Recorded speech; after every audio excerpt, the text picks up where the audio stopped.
Let's just make people healthy. Follow the kind of diet that I recommend in all of my books. I want people off seed oils to minimize their refined flours and sugars, to follow what I call the 4 pillars of a human diet. Get fresh food, get fermented and sprouted food, eat the whole animal, get your organ meats, get your meat on the bone. Optimal diet. So to recap, could you give us a primer on the hateful 8? The hateful 8 are seed oils that I've identified as the most problematic substances in the food supply. So there's a lot of science behind this list. And the list includes 8 seed oils. They're all seeds. And there's 3 C's to start with: corn, canola, cottonseed; 3 S's: soy, sunflower, safflower. And then there's rice bran and grapeseed. So that's the 8. And if you notice, what's not on the list are some other seeds, like sesame seed oil is not on there. And peanut oil is not on that list. And that is actually really important. So the hateful 8, actually, there's a lot of science that, it's taken me many years to develop the rationale that I need to explain this in the shortest possible time frame of how I picked those 8 without going in deep into the chemistry. But there is a lot of chemistry behind this and a lot of science. And, so when anybody's talking about seed oils, if they don't specifically say the hateful 8, then it's not clear what exactly their understanding of this is. So the reason that these 8 are selected has to do with the fact that they are both high in polyunsaturates, and the crude oil is inedible. You cannot consume crude soy or crude canola or crude cottonseed oil, or even crude sunflower oil. Is not safe for human or animal consumption, period. And that is unique. That's why they are uniquely toxic. There's nothing else in the food supply that at any point in its life cycle is toxic. Okay, there's nothing like that. And that is just absolutely irresponsible for anyone talking about seed oils. And I'm talking about the people in academia who are promoting them as heart healthy to do so, because they start out after, you squeeze the oil from soy or canola, and I'm citing those because those are the 2 most commonly found in the United States food supply. So you squeeze the oil under high heat and pressure. Even if you do not use hexane, that oil is inedible, cannot be consumed. And it requires extensive factory refining. And that factory refining removes many of the toxins, but it also removes almost all of the other nutrients. We're talking about minerals, we're talking about vitamins, and then we're talking about something very, very important, which are the stabilizing factors that keep that oil from oxidizing further while it's in the bottle. So without those stabilizing factors, the oils, as they leave the factory, are really truly a chemistry set. They are a slow motion oxidation reaction chamber. And continued oxidation of those polyunsaturated fatty acids continues to develop new toxins. New toxins form even before you open that bottle. And then when you do open it or expose it to light or heat, more toxins form. And so in the end, what happens is, like, let's say you go to a restaurant and you're sitting down to enjoy some French fries.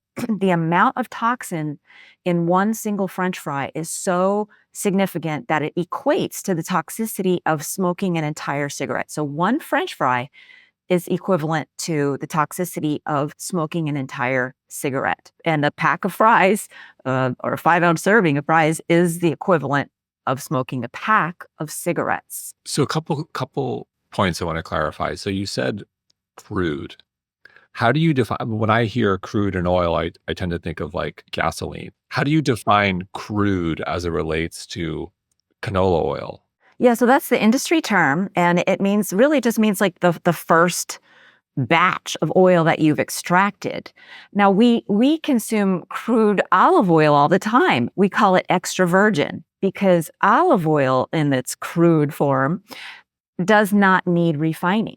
And that's the difference between oils that are toxic and oils that are healthy. The oils that are toxic, they require refining, and that's how I've defined the hateful 8. But it's not just that they require refining. It's also that they are high in polyunsaturates, because there are other oils that are refined that are not quite so toxic.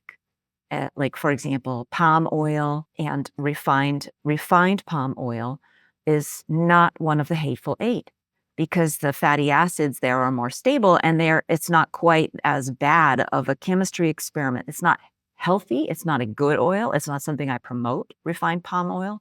Same with refined peanut or refined coconut or even refined avocado.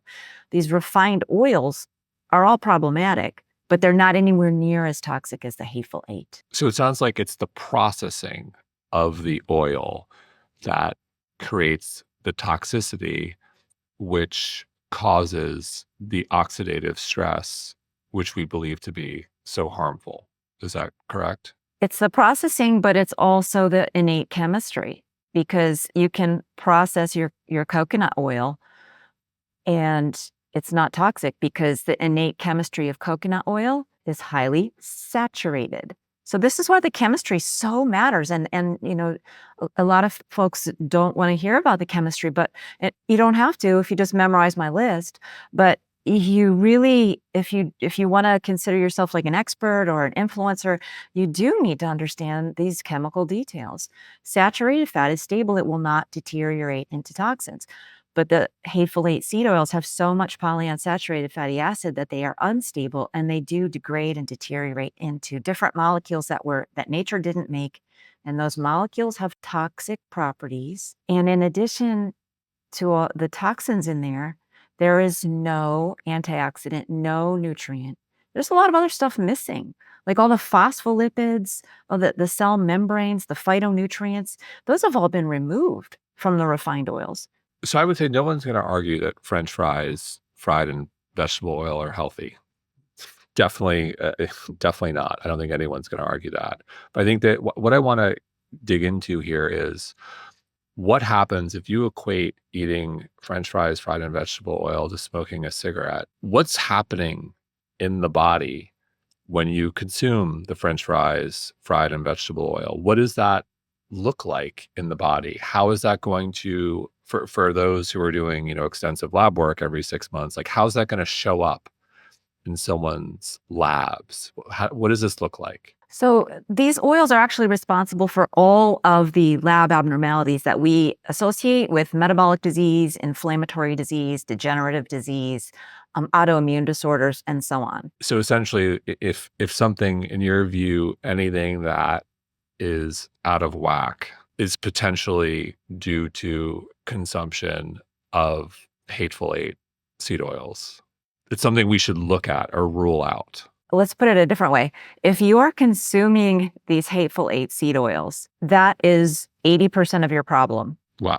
It's not like a rule out or a possibility. That is, it's like it would be as if to say a person with asthma who is a 2-pack-a-day cigarette smoker and has been for decades. If they have asthma or coronary, COPD or coronary heart disease or get strokes or, if they have a health problem, that quitting smoking is going to help resolve that health problem, right?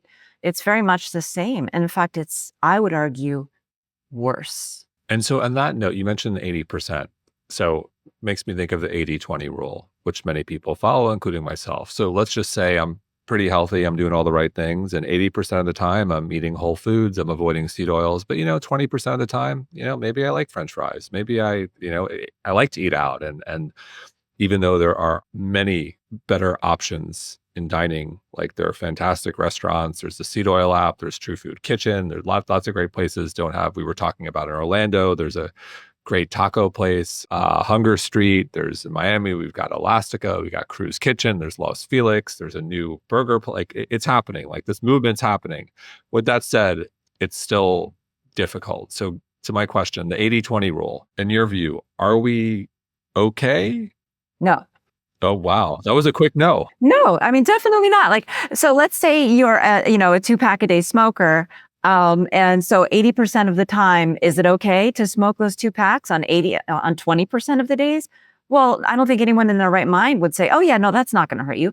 It's proportionate, right? So if you cut out 80%, then that will help a lot. It will. I'm not going to say you're not doing yourself any good, but you still have that 20% is dragging you down. Don't shoot the messenger here. I didn't put the seed oils in the food supply, right? And No, right, if people are like, well, I can't do that. That's impossible. Right. It's very, very difficult. I barely ever go out to eat now because I don't want to expose myself to that garbage. And it's just the world is now an unhealthy world that we live in. And I think it's very important to be angry at the right person, right? I want to talk about who are the people that are doing this to us? Who made this world that is so difficult to be healthy in? You want to talk about that? well, I think, look, it's complex. We should talk about it, but I also don't want to spend too much time in the past and rather in the future. And I think if I were to, a lot of it's subsidies and Well, this is the present. This is the present because it's still happening now, right? So yeah. So the subsidies are there. Ansel Keys and how we interpreted that study. It is only Ansel Keys. It is only the American Heart Association. And I think it's important to understand that the American Heart Association is still in charge of the nutrition conversation. They still educate dietitians and doctors to this very day. Right. So this is not history. This is not like, oh, well, they made mistakes. Mistakes were made. Let's just, move on. We can't move on until the American Heart Association is held accountable for the crimes that they have committed against humanity, because the conversation will not change until the American healthcare system stops recommending these supposedly heart healthy oils as toxic. Jason, I don't know if you have seen any of the debunkers out there who are so self-righteous and so self-assured saying this is the seed oil, haters are conspiracy theorists, that there's no science behind this, that it's just like a trend. That is absolutely wrong. We were all lied to. So this is not a conspiracy theory. The American Heart Association never had any evidence before they proclaimed these oils were heart healthy. And likewise, this is very related. Anybody who's afraid of cholesterol, who is afraid of their cholesterol levels, that is related to this conversation. Do you know how? Tell us. Because these heart healthy oils are supposedly heart healthy because they lower our cholesterol levels, you see? So those two concepts of cholesterol causing heart attacks and seed oils being healthy are commingled. You cannot separate them. And when the American Heart Association or your cardiologist tells you your cholesterol is high, that is related to this conversation. That is related to his ignorance around the toxicity of the hateful eight oils. And that is the reason why the congressmen and the people who support these special interests don't know what they are doing by giving them these subsidies. You see, so if we expose this lie, until we expose this lie and unravel the source of this totally deadly concept that cholesterol is the cause of heart disease, you must lower cholesterol, saturated fat is the problem.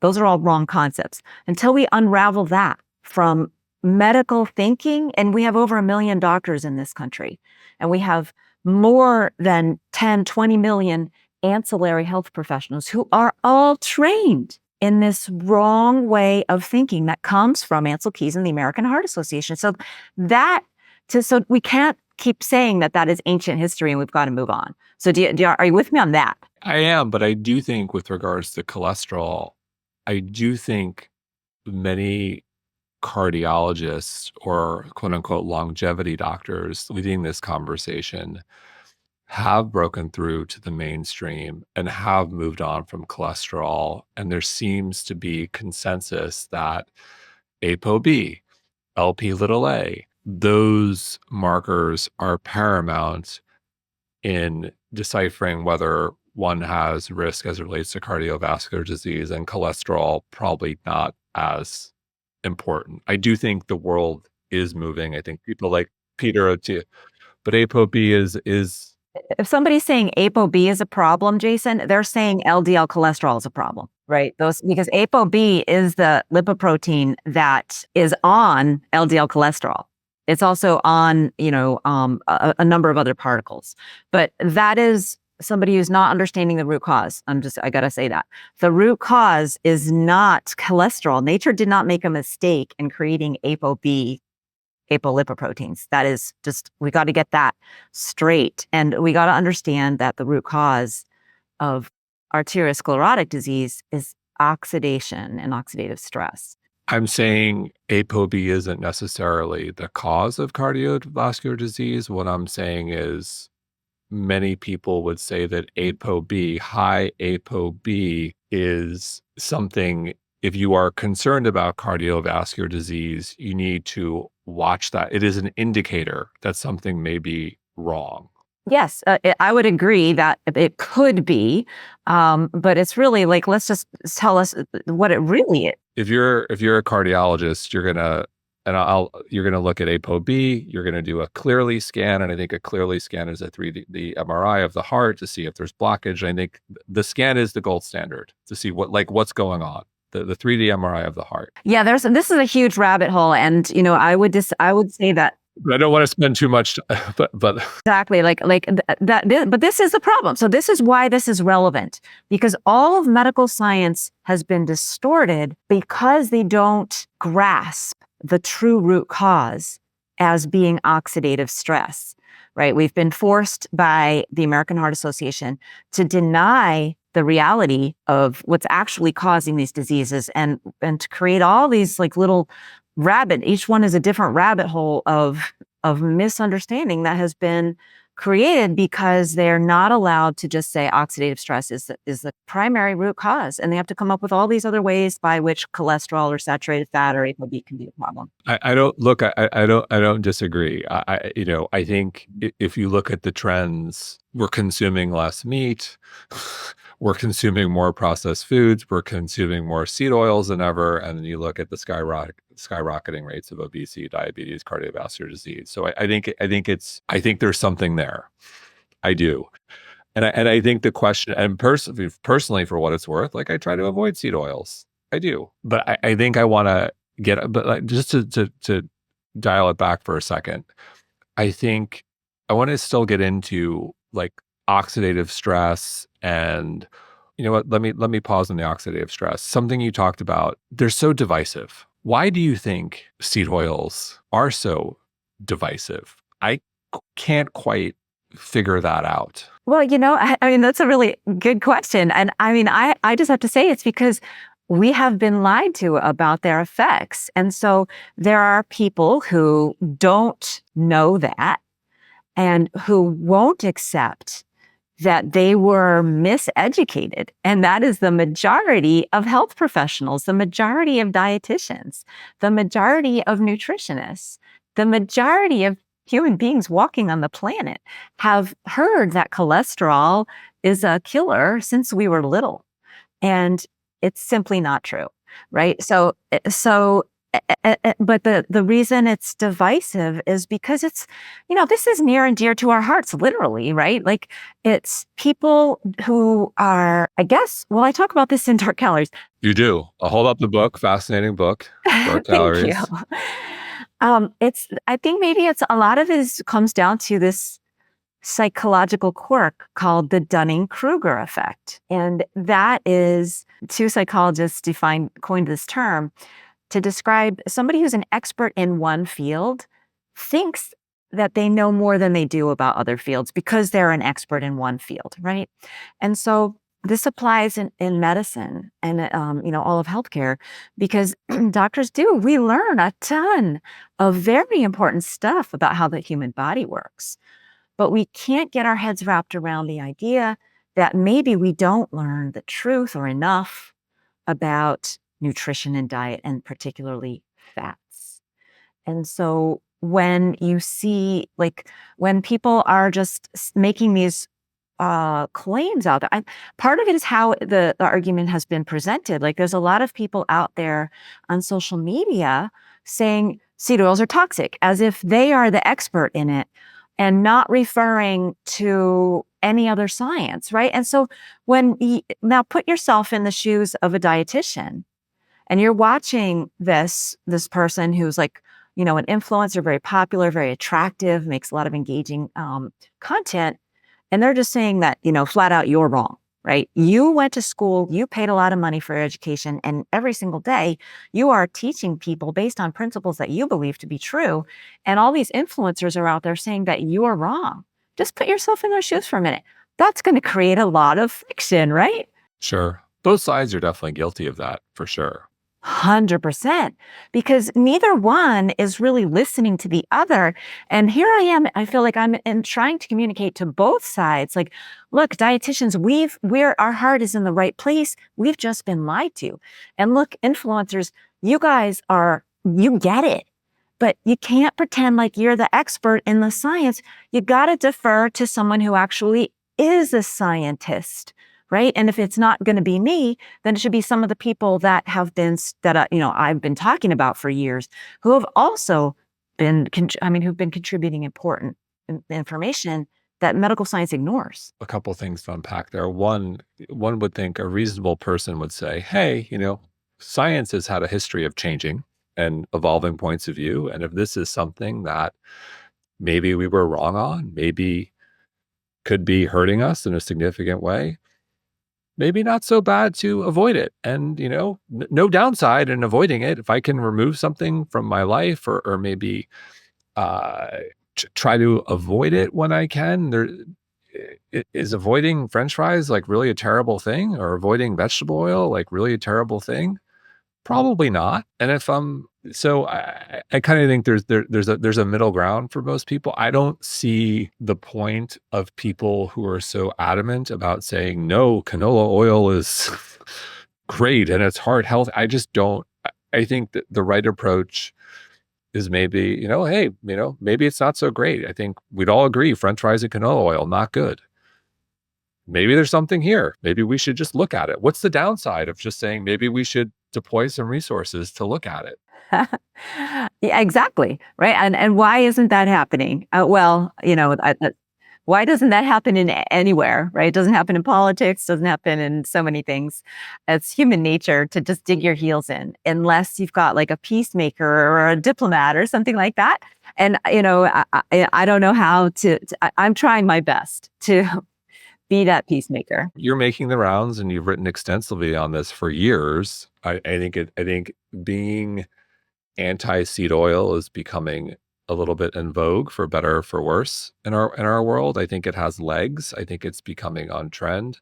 With that said, I want to come back to, the nuts and bolts, which is the science, which you cited. Like, in your view, like, what is the best science, the best study out there that we're not paying attention to, isn't commanding, news outlets to cover the science like we'd expect? Like, what's sitting out there that we're not? Yeah. I think it's a simple fact that the oils contain toxins when they leave the factory, and that it's not hexane. So like, a lot of folks are fixated on the fact that, yeah, a lot of soy oil is extracted with hexane, but the hexane isn't the toxin of interest here. Hexane's not good for you, obviously. But that is not really the issue. So, hexane can be removed. Hexane is a volatile, so it is not present in significant amounts, and it's not one of these multiplier toxins. So the problem is that the oils contain toxins that will turn around and attack the polyunsaturated fatty acids and generate more toxins. So it's a chemistry set. And then what else is being missed? There's a lot of science that's being overlooked. It's really, a morass of folks overlooking the toxicity. They're overlooking the significance of some key human trials that have been done over the past decades. For example, the many human trials showing that, well, a handful, sorry, not many, small handful of human trials showing that if you understand how these oils affect the human body, you can't do a 2-week study or a 5-week study or even a 1-year study. You've got to go for at least 3 years, because what happens is the continual onslaught of toxins changes our body chemistry. Like if you want to understand cigarette smoking, how does that affect the body? You can't put people on, in a, smoking chamber for 2 weeks and expect to see a bunch of cancers develop.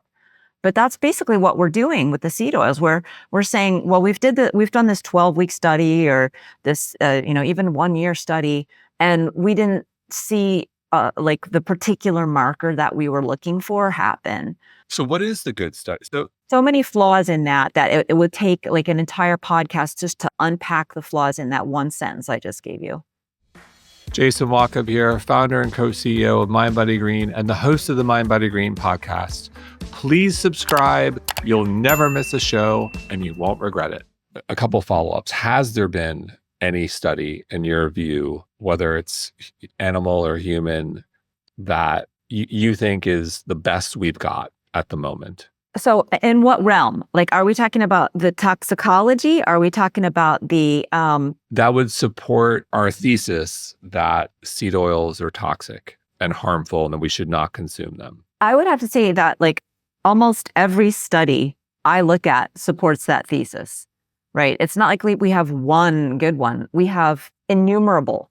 So for example, like often the human trials, everybody wants to focus on the human trials. So let's just touch on those for a second. Right, which are like very difficult to do. It's ridiculous to say that, maybe you'll agree with me on this one. I cannot think of anything in nutrition that was discovered through a randomized, double-blind human clinical trial. Can you? No, I think the challenge we all have when it comes to nutrition is it's like almost impossible to do a bulletproof study where we isolate a large group of people over a certain period of time and we control everything they eat over. That's the issue. Well, yeah, the issue is that it's a frankly anti-intellectual pursuit, because if you're doing a randomized double-blind placebo, you can only modulate one variable at a time, or you've got too many variables, right? Maybe you could do 2 or 3, but there are, how many vitamins, how many minerals, how many different components of the human body, of the human diet. It is an absolutely absurd suggestion to even just say that the only way you can prove anything of value in nutrition is to use a randomized human clinical trial. That is so anti-science. There are numerous forms of science that we need to be paying attention to, and those are generally being ignored. So, there's this evidentiary pyramid a lot of people like to talk about, where there's this so-called hierarchy of evidence, and it's a pyramid-shaped diagram. At the bottom, you have like fundamental principles of chemistry, and then above that you have like in vitro studies of cells, and then above that you have like animal studies, and then above that you have like observational human studies, and then above that you have randomized clinical trials. And it's at the peak of the pyramid there. People have misinterpreted this pyramid to say that that is the best kind, the gold standard study. That is not what that pyramid is about. That pyramid is about like the importance and the relative amount of studies in a given like realm. We need to have a foundation of our pyramid that is based in rock solid principles of basic chemistry and biology and cell physiology. We can't start at the top of the pyramid and start asking questions. There has to be some logic to the questions that we ask. And that is what's been missing from the nutrition conversation for 70 years, ever since the American Heart Association started using epidemiology as the principal tool by which they would understand what a healthy diet looks like. Statisticians can't tell us what a healthy diet looks like. That is just absolutely, asinine. I'm sorry for the language. No, I look, I think epidemiology as it relates to nutrition, I think of the world where genetics plays a significant role. I've done all the testing. I do all the things. I've done 3x4 genetics. I've done the Boston Heart. Like, I absorb certain nutrients differently than other people. And I think bioindividuality is real.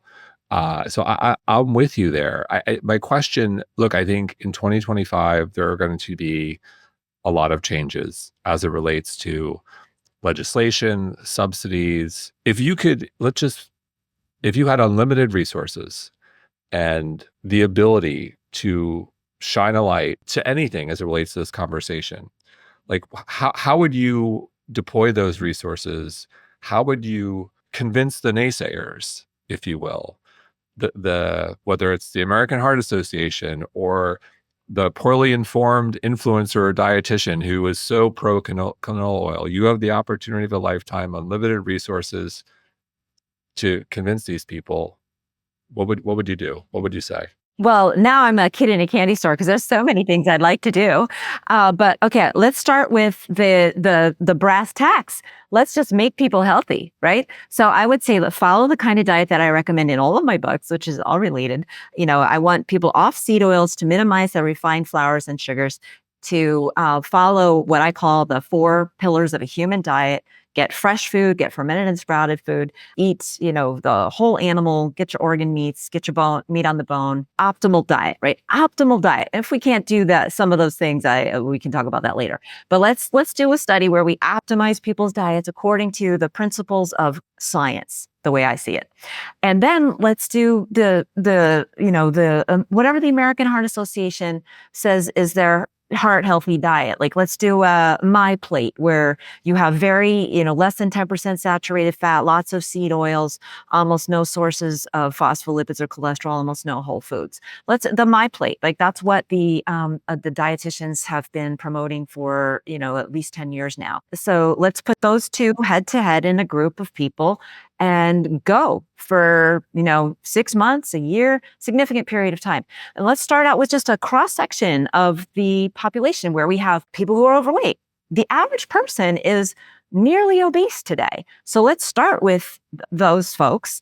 And the average person in their 50s, say, has at least one chronic disease. Many people have allergies, they have digestive problems, they have food intolerances, they've got autoimmune disorders.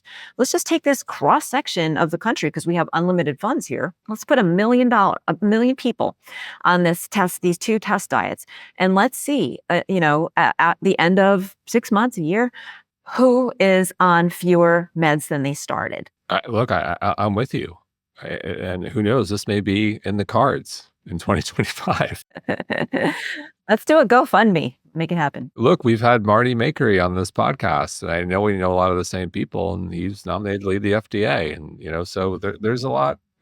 Who knows? I think anything's possible. Another thing I want to come back to, get your point of view on as it relates to oxidative stress and what's gets so wrong internally with people when they're consuming seed oils, omega-6 versus omega-3 ratio. And within functional medicine, it's something you always pay attention to. You don't want your omega-6 to omega-3 ratio to be too imbalanced, but you've got a high level of omega-6s to omega-3s, or consuming too much linoleic acid. Can we spend a moment on that? Yeah, so that is important. Like, you want to get enough of the omega-3s in your diet, and you don't want to be imbalanced, right? I don't see it as anywhere near as important as the oxidative stress issue. It's a different issue. You also want to have all your other vitamins, right? You want to get enough protein in your diet, right? You want to, get all the minerals in your diet, right? So it's one of those other elements of a balanced diet, and it's very important. But I think there's been a big misunderstanding in the anti-seed oil conversation that it's all about this ratio, and that is not true.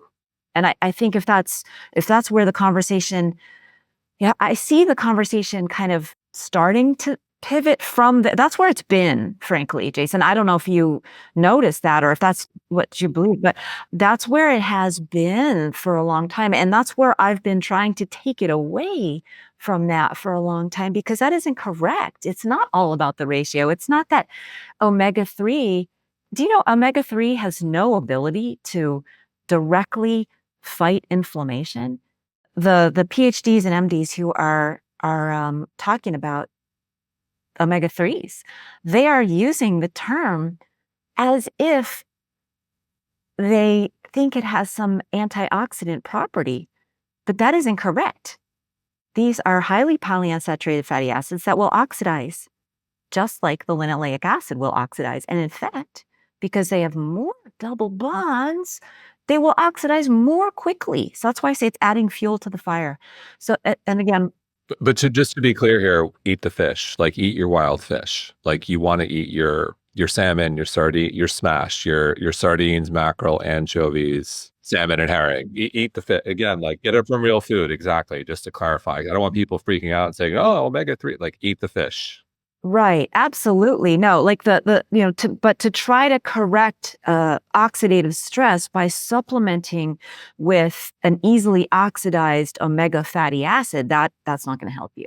But what does the fish have that's different? Well, all of those many nutrients. I mean, fish has got protein, it's got minerals, it's got many vitamins, it's got phospholipids, it's got cholesterol, it's got lecithin, it's got so many things that our bodies need to actually help fight inflammation, right? So our body has this whole arsenal of naturally occurring anti-inflammatory enzymes and compounds that it makes, but it can't do it if we're not well nourished. So whole food is part of the solution. So I know I've referenced French fries and vegetable oil quite a few times. That's like obvious. I will call out Elastica here in Miami. Our good friend Chef Joe Anthony does the French fries in non-seed oil. Which is very exciting. So thumbs up. And then there's another place in Miami, Smash Brothers, just opened. They do it in tallow oil. So like I do think like French fries, maybe there's some change there. But with that said, okay, everyone gets French fries and vegetable oil. What are some unsuspecting places where maybe not so obvious that the hateful eight are lingering? So on the topic of restaurants, many fancy sit-down restaurants are giving you some form of a seed oil instead of olive oil, instead of butter. Many of the sauces, like the aiolis, they're made with a soy oil or an olive oil blend that's 1% olive oil, 99% soy oil. Many of the restaurants have their par cooked their vegetables instead of actual butter. They will use some sort of a butter oil. Like you can buy this thing from Restaurant Supply Depots called butter oil, and it's soy oil that's flavored to taste like butter. Oh, It's horrifying. When you go to a Restaurant Depot, it's horrifying. So the fancy sit-down restaurants are going to give you about 30% of the calories you're going to eat are going to be coming from soy oil. So that's whether you're eating. It's probably hard if you're doing carnivore. That's like one of the great things about a carnivore diet is that it takes you away from a lot of these foods that are so saturated because they absorb the oils, right? The desserts and the absorptive starches. So restaurants, and then going to grocery stores, we have 80% of somewhere around 80, it might even be higher, 85% of the products with an ingredients label will contain a seed oil, except for just like the pure sugar, like sodas and stuff like that, not counting that category. But so we're talking about your salad dressings, right? You want to be healthy, you want to have salad. So your Italian dressing, your ranch dressing, that's going to have seed oils. The frozen foods, the vegan frozen foods, the vegetarian frozen foods, the supposedly healthy choice brands of frozen dinners and sides, that's going to have lots of seed oils in it. Of course, the baked goods, obviously the chips, crackers, a lot of folks think saltines are healthy. A lot of people I've spoken to think saltine crackers are healthy, but those are going to have the seed oils in them. Mayonnaise, if I didn't say that, America's most popular. You got to read the labels, and I would say I'm an optimist. There are more brands in grocery. So like you mentioned, mayonnaise and dressing. So like Primal Kitchen, Mark Sisson, like no seed oils, amazing. Like we're getting better, but you got to read the labels. Yes, exactly.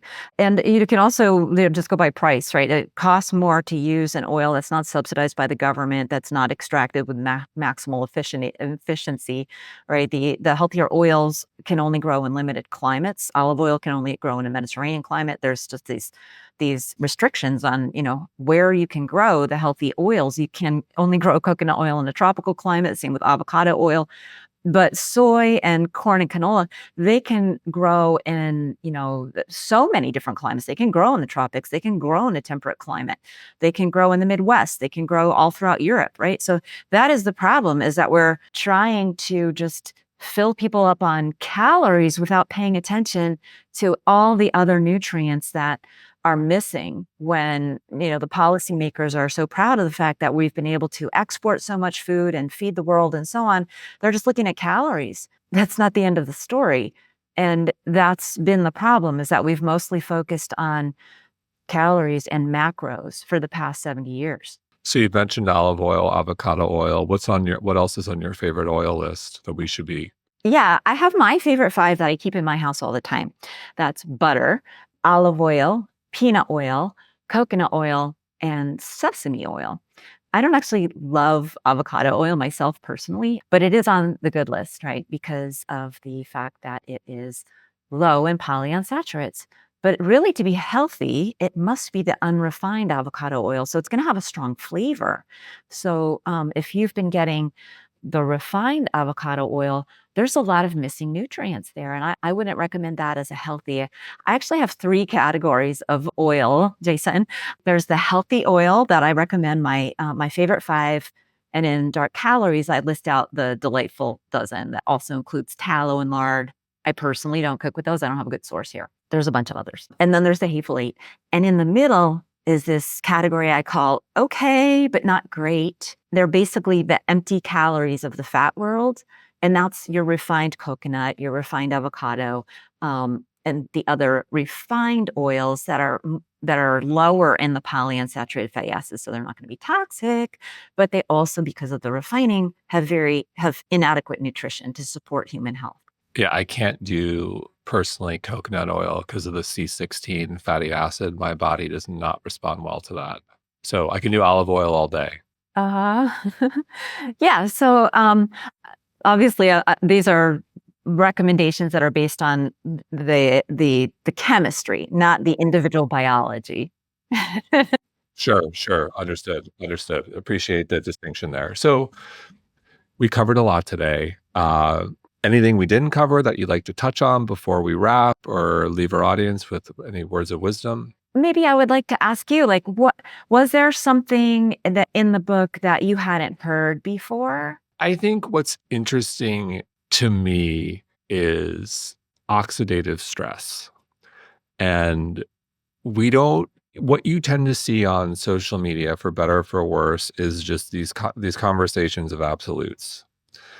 Seed oils are terrible. They're the devil. Seed oils are totally fine. Canola oil's fine. And then you see a lot of, well, it's the omega-6 or it's hexane. It's highly, you're eating gasoline, and we're not really, we tend to speak in hyperbole. Yeah. With very strong incendiary points of view around these topics. And what I like, look, you have a strong point of view without question, but I like the focus on science and talking more about oxidative stress, because I believe that all medical professionals would agree that oxidative stress is not good. That is true. This idea that we're consuming ungodly amounts of this, and there is a strong link to oxidative stress. Whether you believe that or not, it's worth exploring further and not dismissing. And I think something we've learned about science is generally not a good thing to just like dismiss another point of view that you may not agree with, and that science is continually evolving. It's not a noun, it's a verb. Yeah, no, I love that. And I guess what I would like to say is that, say about what you just said, is that opens the door, right? The conversation around oxidative stress is just the beginning. Because if I am right, and these oils do promote oxidative stress is pretty well accepted to be playing a key role in literally every disease process, right? I don't know if you're aware of that. Yes, 100%.